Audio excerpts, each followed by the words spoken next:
Hi, Gemini. Welcome to your weekly tarot forecast for January 12th through the 18th. Now, this week's energy opens up with the Eight of Wands, which brings speed, movement, and a few things, hitting all at once here. So you might feel like the energy around you is picking up quickly with fast texts, quick decisions, changes or plans, or, emotions surfacing quickly. It could be exciting, or it could be a little chaotic depending on where you're at mentally. Yeah. So this week isn't about pausing and reflecting. It's about catching what's already in motion and responding with clarity. Then you have the Ten of Swords in the challenge and shadow position here. This tells me that something major is wrapping up for you in your life, and maybe it's already has. This could be emotional burnout, a mental spiral, or a situation that finally confirms, yeah, this is done. Now, the hard part is, recognizing this ending was necessary, so something even better could show up here. So let what's done stay done. Stop picking it back up. Okay. Leave it there. Leave it there. Then you have the Emperor in the support and strength position. And this says, regardless of what has happened this week, you've got one solid thing to hold on to: your structure. So the Emperor brings, grounded type of energy. You don't have to have everything figured out, but you do need to step into your authority. What's your plan? Where can you set boundaries? What actually yours to control and what isn't? So the energy helps you create safely through clarity, especially when emotions run a bit high.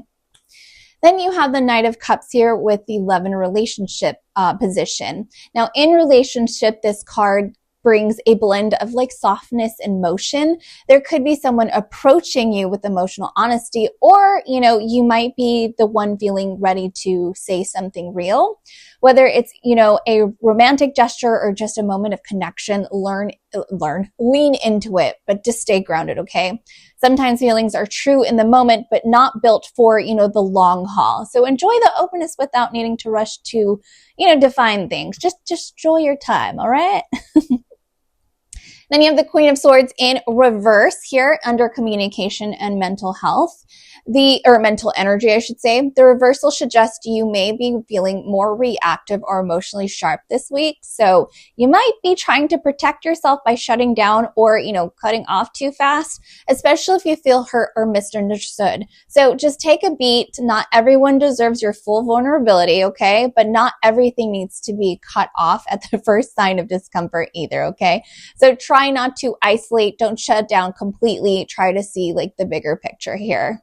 All right. Then the last card you have is the Circle of Care. And this card is a gentle but powerful reminder you don't have to process all of this alone. So Gemini, you're quick-witted, independent, and often more emotionally complex than people give you credit for. But that doesn't mean you can't lean on others, okay? So let yourself be held, okay? Reach out to people who get you, not the ones that drain the ever living life out of you, because there's strength in letting people see you when you're not at 100%. Okay. All right, Gemini. So this week is about fast shifts, hard truths, and emotional honesty with yourself and with others. Okay. You're closing a chapter, stepping into your power, and maybe surprising yourself by how tender it all feels. So don't shut down, but just because things get real, let yourself be seen and let something end. Let someone show up for you as well. Okay? Okay. Now, if this reading resonated or helped you make sense of where you're at, I'd love to hold space for a personal reading. Also, don't forget to follow or subscribe, share, and to support my work and help it reach others, so it can help reach others. Okay. All right, folks, until we meet again, take care and bye.